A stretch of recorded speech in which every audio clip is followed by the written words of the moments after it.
Malaysia to chair peace talks between Thailand and Cambodia today. Trump and EU chiefs strike trade deal in transatlantic standoff.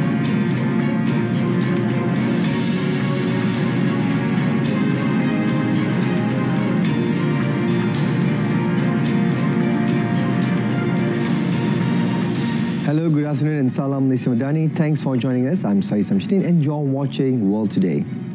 Prime Minister Datuk Seri Anwar Ibrahim will meet the leaders of Cambodia and Thailand in Putrajaya today to discuss a ceasefire over their ongoing conflict. He said the talks will be held at his official residence in the Sri Perdana complex in Putrajaya at 3 p.m. What is important is immediate ceasefire and then a team from Malaysia, probably some neighboring countries, to monitor so that it is executed well. So within our means, we try our best. We work together, and I hope this can work. We have to work again to make sure that the parameters are right. The Foreign Minister and the Ministry of Foreign Affairs are working throughout the night to make sure everything is clear.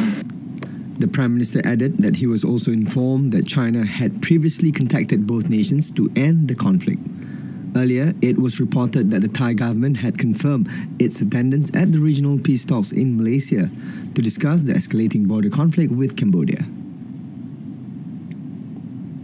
In a related development, Cambodia's government has confirmed that its Prime Minister Hun Manet will lead a delegation to attend mediation talks over their deadly border conflict in Malaysia on Monday. Both Cambodia and Thailand have continued to accuse each other of launching fresh artillery strikes across contested areas. Acting Prime Minister Phumtham Wechayachai are expected to lead the Thai negotiating team. Malaysia will chair the ASEAN Regional Cooperation Forum, with U.S. Secretary of State Marco Rubio saying that State Department officials will be in Malaysia to assist peace efforts in hopes for a ceasefire. Tensions between Thailand and Cambodia have intensified since the late May killing of a Cambodian soldier during a brief border skirmish.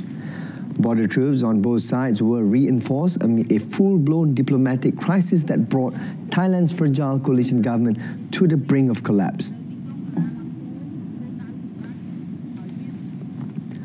Against the backdrop of a looming hunger crisis in the Gaza Strip, large-scale aid deliveries reached the besieged and embattled coastal area for the first time in months on Sunday. Despite the tactical pause, Israeli forces have killed at least 88 Palestinians in attacks on Gaza since the early hours of Sunday, as 6 more Palestinians starved to death. A convoy of some 100 lorries carrying goods for the suffering population entered the Gaza Strip via the Karim Shalom border crossing. A few hours earlier, the Israeli military announced that it would observe a daily self-declared tactical pause in military activity in parts of the Gaza Strip from 10 a.m. to 8 p.m. until further notice. The pause applies to Al-Mawasi in the southwest of the coastal strip, Deir al-Balah in the center, and Gaza City in the north areas where the Israeli army is not operating.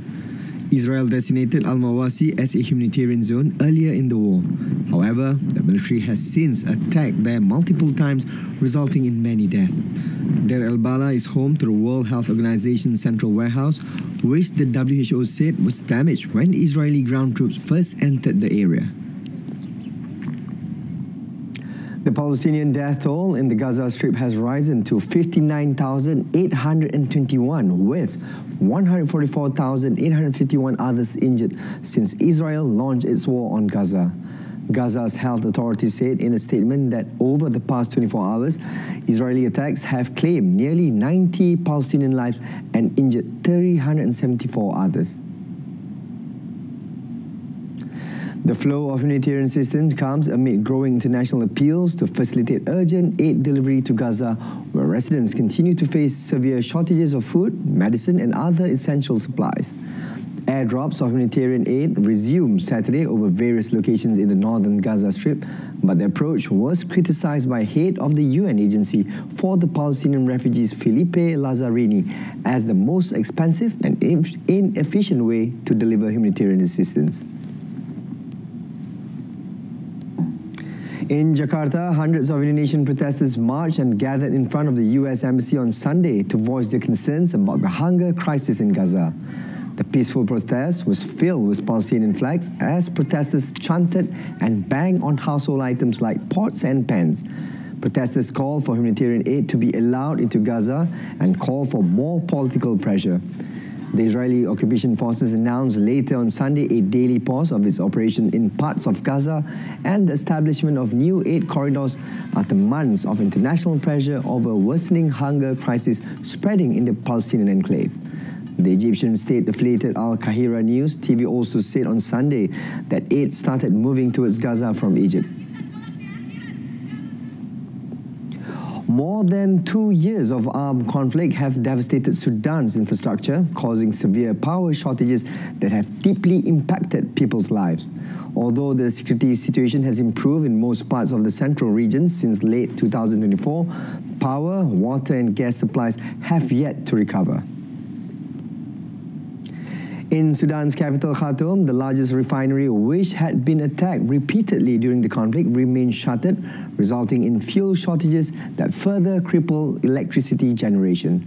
According to Abdullah, head of the National Electricity Corporation of Sudan, the war that the rebels started has caused big damage and destruction upon sectors including power generation, transmission and distribution. In Port Sudan, a port city by the Red Sea, daily blackout exceed 10 hours. Residents in Khartoum endure 12 to 16 hours without power each day, making candles a highly demanded commodity. They say that power shortages have disrupted the water supply. Thus, in turn, forces residents to drink unpurified water from wells or rivers, which could make them sick.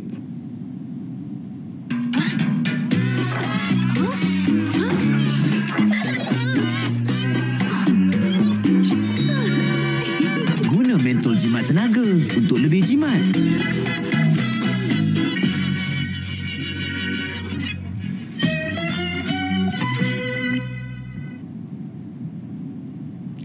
Russian President Vladimir Putin arrived in St. Petersburg on Sunday to mark Russia's Navy Day, greeted by honor guards, Russian Defense Minister and naval officials.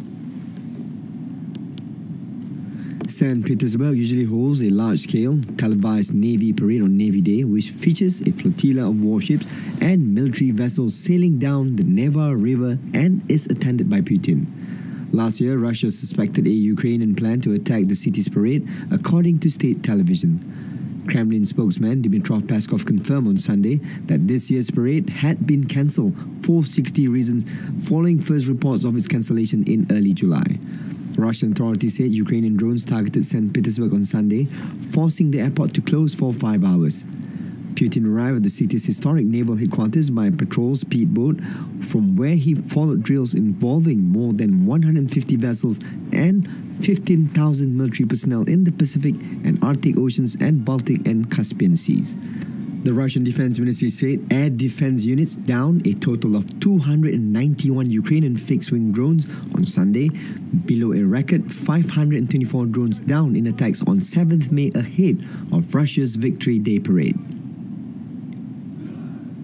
In another development, major Navy drills by the Russian Defense Ministry involving more than 150 vessels and 15,000 military personnel in the Pacific and Arctic Oceans and in the Baltic and Caspian Sea were coming to a close on Sunday. The so-called Julai storm exercise from 23rd to 27 July 23 were designed to test the readiness of the fleet for non-standard operations, the use of long-range weapons, and other advanced technology, including unmanned systems, the ministry said. According to the ministry, the exercise will practice deployment to combat areas, conducting anti-submarine operations, defending areas of deployment, and economic activity. They were also stated to practice repelling attacks by air attacks weapons, unmanned boats and enemy drones, ensuring the safety of navigation, striking enemy targets and naval groups. More than 120 aircraft and 10 coastal missile systems were slated to take part. Russia has the world's third most powerful navy after China and the United States, according to most public rankings, though the navy has suffered a series of high-profile losses in the Ukraine war. North Korea celebrated the anniversary of the Korean War armistice. Its state media reported on Sunday. In the footage provided by the North official news agency KCNA, North Korean students were seen dancing as fireworks lit up the sky at Kim Il-sung Square. The video also showed a crowd of foreign spectators watching the performance, some of whom were filming with their mobile phones and cameras. North Korea signed an armistice agreement with the United States and China on 27 July 1953, ending the fighting in the 3-year war. U.S. generals signed the agreement representing the United Nations forces that backed South Korea. North Korea calls 27 July Victory Day, even though the armistice drew a border dividing the Korean peninsula roughly equally in area and restoring balance after the two sides had made major advances back and forth during the war. South Korea, on the other hand, does not mark the day with any major event.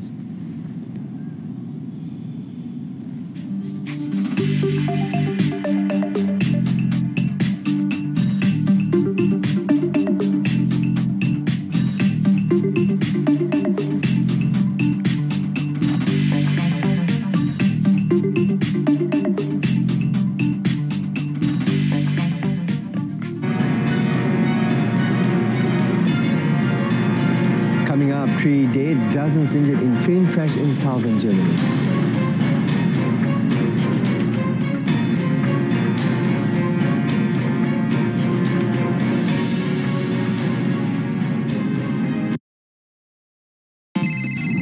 Tadi mati saya pagi tadi saya mari sini lepas tu saya kena kompor. Saya minta tolong bayarkan sewa premis saya. Saya tak ada masa nak pergi. Kau meng lah. Macam mana nak bayar ni? Dalam aplikasi PDP ini, anda boleh membuat pembayaran, tukar takbiran, kompaun, sewa autoris dan bil pelbagai dalam sekelip mata melalui telefon bilik sahaja. PBTP berkukuh pendigitalan PDP. The United States and European Union have reached a trade deal framework ending a month-long standoff between the two of the world's biggest economic partners. After make-or-break negotiations between President Donald Trump and European Commission President Ursula von der Leyen in Scotland, the pair settled on a US tariff on all EU goods of 15%. That is half of the 30% import tax rate Trump had threatened to implement starting on Friday. He said the 27-member bloc would open its market to US exporters with 0% tariffs on certain products.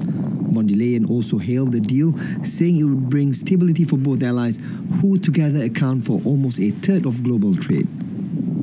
And it's a big deal, it's a huge deal.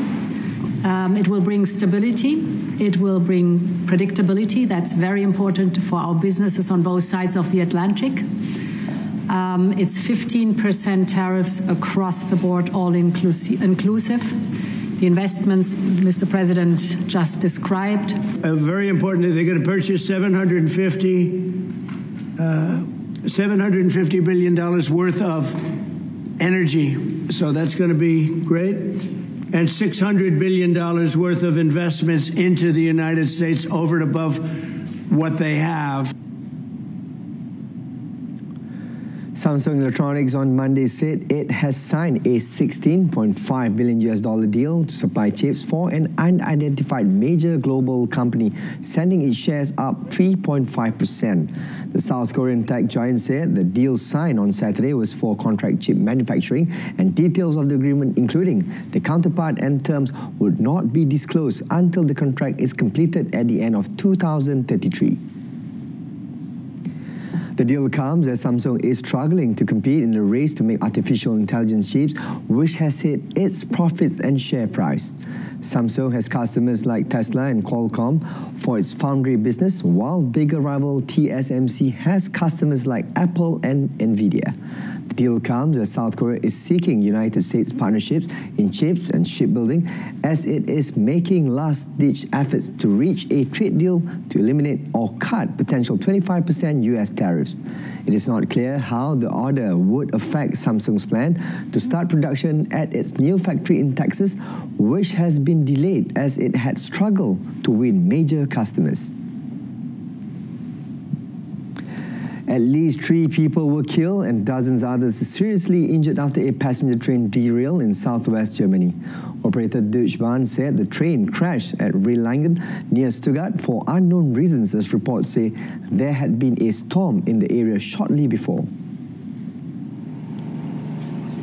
Around 100 people were on board the train when at least 2 carriages derailed in a forested area around 6:10 p.m. local time on Sunday. German Chancellor Friedrich Merz said he was in close contact with the Interior and Transport Ministers and has requested that they provide the emergency services with all the support they need. In a statement, Police confirmed that current investigation showed 3 people were killed and several other passengers were seriously injured. Images of the crash show carriages turn on the sides and heavy emergency service presence as firefighters and emergency teams work to gain access to trapped passengers. Fallen trees can also be seen at the scene. Deutsche Bahn said the train was on a 90-kilometer route between Sigmaringen and when it derailed.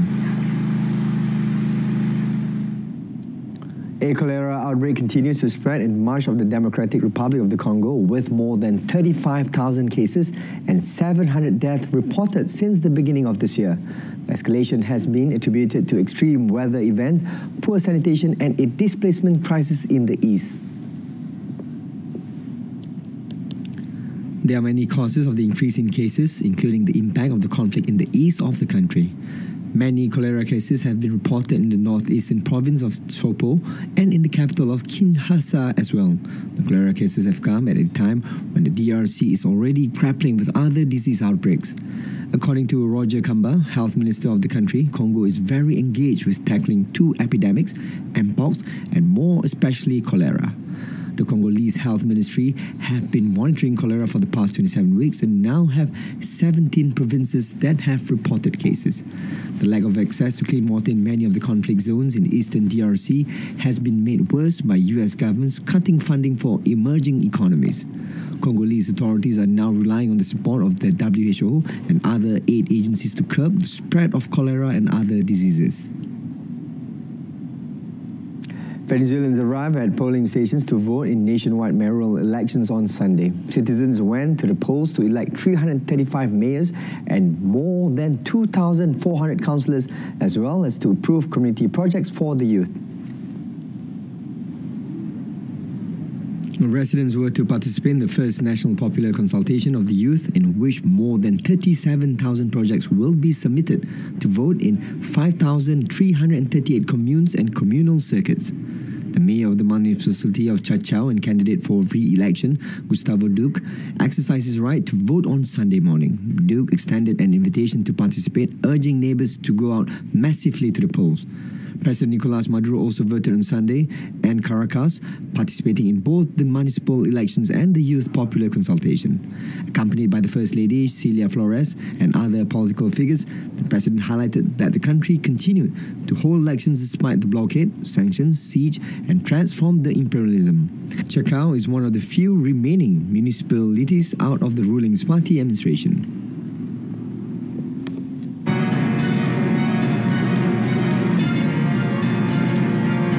Next, England Lionesses take football home with gripping Euro win.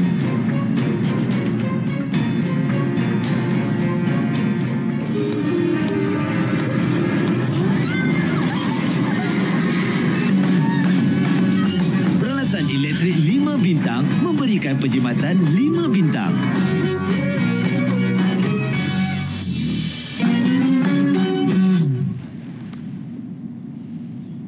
Bayern Munich are close to signing Luis Diaz, according to reports on Sunday, with permission already granted by Liverpool for a medical next week.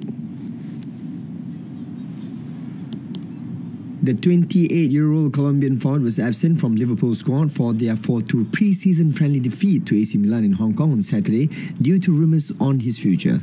Liverpool have already completed the high-profile signing of forwards Florian Wirtz and Hugo Ekitike, with interest reportedly growing for Newcastle United's Alexander Isak. Diaz joined Liverpool from Porto in January 2022 and has 41 goals in 148 appearances to his name, while also helping the team to Premier League, FA Cup and League Cup successes. Bayern, meanwhile, bagged their 34th Bundesliga title last season, but only managed quarter-final finishes in the Champions League and FIFA Club World Cup. The Bavarians also minus the attacking option of Jamal Musiala, who suffered a broken leg during the Club World Cup, while long-time servant Thomas Müller brought an end to his time at Bayern after 25 trophy-laden years at the club. Chloe Kelly fired the decisive spot kick as England beat Spain 3-1 in a penalty shootout to win the UEFA Women's Euro 2025 on Sunday. Successfully defending the title, they won 3 years ago after an enthralling encounter that ended 1-1 after extra time. Spain made the breakthrough in the 25 minutes as Ona battled across and the England defender was caught flat-footed, allowing Marina Caldente to hit the ball past Hannah Hampton. However, England levelled in the 57th minute with Alicia Russo heading home from a Kelly cross. Spain continued to monopolise the ball but could not find another goal before the end of normal time, and the story continued through extra time as they probed but could not break through the English defence as the game finished 1-1. The Spaniard got the shootout off to a great start when Carter Cole saved Beth Mead's effort, but England keeper Hannah Hampton stepped up and saved from Caldente and then from Atiana Bonmati to put England in the driving seat. Cole got Spain back into it with another one-handed stop to block Leah Williamson, but Spain substitute Salma Parolello then fired her kick wide off the target. It set the stage for Kelly to repeat her 2022 heroics. Kelly made her trademark prancing run-up before smashing the ball into the net and peeling away in ecstasy to celebrate with the rest of the players in front of the England fans. Oscar Piastri passed McLaren teammate and title rival Lando Norris with a bold early move to win the rain-delayed Belgian Grand Prix and extend his Formula One lead to 16 points on Sunday. Charles Leclerc was a distant third for Ferrari as reigning champion McLaren celebrated the 6-1-2 finish in 13 races and the third in a row. The race at Spa-Francorchamps was red flagged after an initial formation lap and delayed by an hour and 20 minutes due to the weather, with standing water and heavy spray affecting visibility. Piastri was in no mood for hanging around when the racing got going with a rolling start after 4 laps behind the safety car to check conditions. The Australian slipstream Norris through the daunting Eau Rouge and then skidded past down the Camel Straight into Les Combes in a move of total commitment in the treacherous conditions. The win was his 6th of the season, making the 24-year-old the first Australian on a list that includes past world champions Jack Brabham and Alan Jones to triumph so many times in a single campaign. Verstappen took 4th in a largely static race and is now 81 points behind Piastri in the championship as his hopes is all but over. Tadej Pogacar claimed his 4th Tour de France title on Sunday, cementing his status as the most dominant rider of his generation and moving alongside Britain's Chris Froome on the all-time winners list. The 26-year-old Slovenian who triumphed in 2020, 2021 and 2024 delivered a near-flawless performance, even coming close to prevailing on a spectacular final stage on the Champs-Élysées after an epic duel with Belgian Wout van Aert. Pogacar attacked relentlessly in the accents of the Bourgmont-Montreux, but eventually suffered a brutal counter-punch from Van Aert, who went solo to win the last stage. The competitive element was largely neutralized on Sunday after organizers decided to freeze the time with about 50 kilometers left due to hazardous road conditions in driving rain. It did not prevent Pogacar from going for it, however, but Van Aert proved to be the best on the day, beating Italian David Ballerini and 3rd place Matej Mohoric, with Pogacar taking 4th place. The world champion effectively sealed his victory in the Pyrenees with a brutal attack on the climb to Hautecam and a commanding victory in the uphill individual time trial, leaving chief rival Jonas Vingegaard more than 4 minutes behind. Chile's Joaquin Niemann won the UK leg of the Leaf Golf Tour for his 5th title of the season. It came after the 26-year-old parted ways with his coach and caddy after missing the cut at the Open earlier this month. Niemann started the final round with a 6-shot lead at the JCB Golf and Country Club in Rochester, and a steady round of 68, including 5 birdies and a bogey, left his rival with a gap that proved too big to close. Nearest challenger Bubba Watson did make a bold effort as his 6 under 65, featuring a run of 4 birdies and 2 eagles on the back 9, threatened to make things interesting. Neiman admitted feeling some pressure before he settled to finish 3 shots clear on 17 under. American Watson 14 under was the two-time major winner's best live golf finish. Neiman's success in Staffordshire followed once in Adelaide, Singapore, Mexico City and Virginia this season as he became the first player to register 5 wins in a season on the live tour. John Ram's Legend 13 won the team event as he, Englishman Tyrrell Hatton, Northern Ireland's Tom McKibben and Caleb Surratt finished with a combined score of 35 under.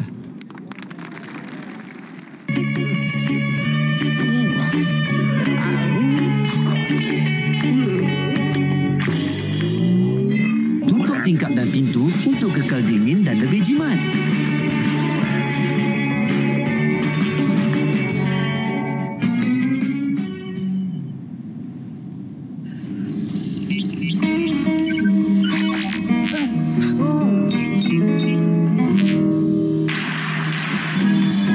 Padamkan komputer untuk lebih penjimatan.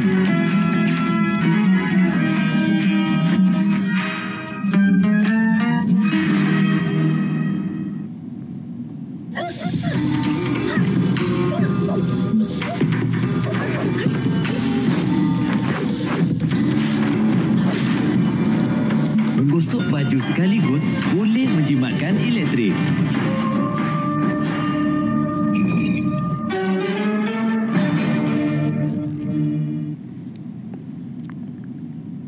That concludes today's edition of World Today. In our top story, Malaysia to chair peace talks between Thailand and Cambodia in Putrajaya today. Till then, I'm Sahih Samsudin, Malaysia Madani, Rakyat, Disantuni. Thank you for watching.